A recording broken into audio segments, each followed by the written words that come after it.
Hello and welcome to November's Angel Oracle card reading 2018. Thank you so much for joining me. I can't believe it's November. It's kind of scary. I apologise that I'm getting this video up a little bit late. My life has had quite a few massive life changes and challenges the past few weeks, and I have been sort of dealing with those and going through those processes. So I'm sorry if this video is a little bit late, but I'm fine. And yes, thank you for your support. So we're going to pull 3 cards to represent the energies that are going on for us this month. This is a generalized reading, so it's going to pick up on the main things that are affecting all of us in some way, but it's not necessarily going to go deeper into our own personal situation, because that would be impossible to do in a video for everyone. But if you would like to find out more about what's going on in your life and how the energies are affecting you, and things that may be changing in the future, stuff that if you work on in the present that might be helpful for these challenges and changes coming up, then you can just go to my website if you feel inclined to order a reading from me. It's www.alyssacruz.com, and I actually have a 10% discount code in the description box below if you'd like to use that. So we're just giving it really good shuffle for the month of November. Right, so there's our first card, second card, third card. Just think about which card you're drawn to most, and the card that you pick is going to be the card that really resonates with you the most for this month, although all 3 cards are going to have some impact. So if you're feeling more drawn to card 1 here, we have daydream. So it talks about imagination, allowing your mind to wander and having quiet time. These are the Angel Dreams Oracle cards that we are using this month. And the reason for this is I feel it allows us to get in touch with our subconscious. So what is our subconscious mind needing from us and trying to tell us? So if you were drawn towards card 1, this idea of daydreaming, you may have done it a lot when you were in school, and maybe you got in trouble for it, to be honest. I know that was something that I went through in school, where I found myself staring out the window and going off into my own little world. And then you'd hear, Alyssa, stop daydreaming. But that is actually very important for us to have that daydream. Firstly, it actually helps our body to recuperate, regenerate. Just as when we go to sleep, our body starts to heal. When we sit quietly in a space where we're kind of in that zone, it kind of feels a bit like a trance-like state, where we're not asleep, but we're not fully conscious of what's going on around us, daydreaming. Our body can actually renew cells during that time. So if we find ourselves daydreaming, it could be our body's way of trying to heal ourselves, particularly if we're not getting enough sleep. But this card is also about imagination, allowing that childlike sense of wonder to evolve and take over. It's so important to have that play.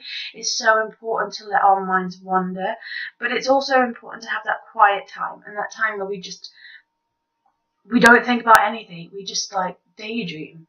And a lot of us as adults, when we catch ourselves daydreaming, we shake ourselves out of it and think, where did I go for those 2 minutes? But this card is saying, no, when that happens, allow ourselves to really ride it and feel it, because we can get great inspiration during those times. If you were drawn to card 2, we have actually it's the plant here, mugwort. Very interesting.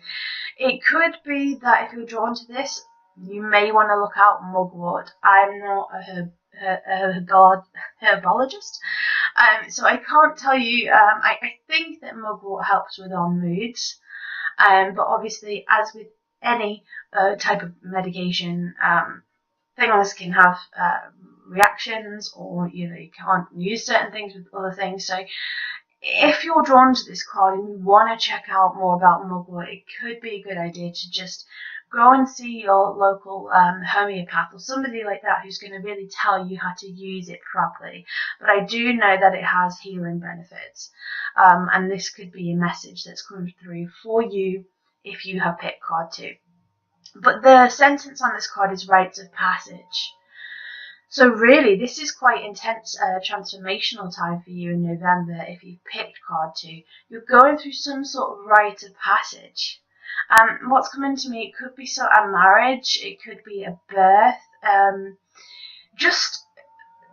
it could be a new job, moving home, something that is welcoming you into adulthood. And this can be happen to us at any age. So if you're 16 or 18 or 22 and you're moving away from home, then this could be a rite of passage for you.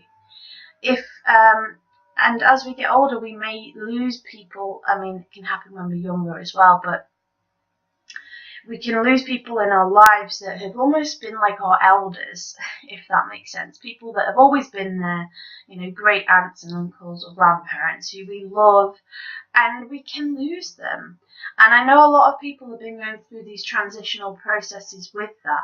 And I lost my grandparents, both of them, about 5 years ago, and I miss them desperately. But what happens is when it's almost like a hierarchy, a family hierarchy. So when they go, the people underneath them, which will be their children, they become the elders. And then, the people underneath them sort of move up. I really do see it that way. So it could be some sort of rite of passage where within our family dynamic, we're going through a new process of change and a process of going through that rite of passage, whether that be something difficult and challenging. Like I myself lost my father 3 weeks ago, and so that's a rite of passage in my own life. Going through the process of losing a parent. So it doesn't have to be all doom and gloom then. This could be a really exciting thing, like we said, like moving home, the birth of a baby, getting a promotion at work, some sort of thing that's going to make us feel like we've walked through the flames. It doesn't always have to be painful, though. It can be very exciting. So rite of passage, if you were drawn to card 2, is very apt for the month of November. And then if you were drawn to card 3, we have another another plant, and it's Lady's Mantle. I've heard that this really does help, especially with females, perhaps if with your cycle or with a menopausal issue, something like that. If you're a male and you pick this card, it could be that you're going through some deep healing with a female in your life. But also if you're female and you pick this card, it could be that as well. We have mother, healing, and alchemy are the words that represent this card. So the mother aspect, really healing to do with our mother.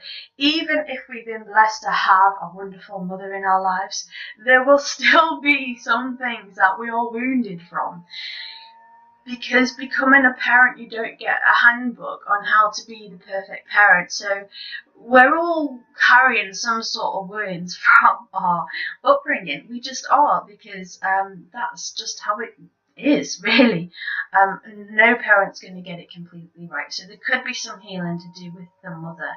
It could be more deep than that. If you don't have a mother in your life, it could be yearning for that maternal connection and that love, and ways that we can seek that out in a way that is positive and fulfilling and safe and loving.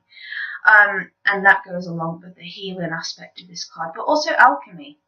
So this could be alchemy in a sense that we're working with plants, herbs, things like that to come up with something for us, a bit like the card 2, go into a homeopath or something like that.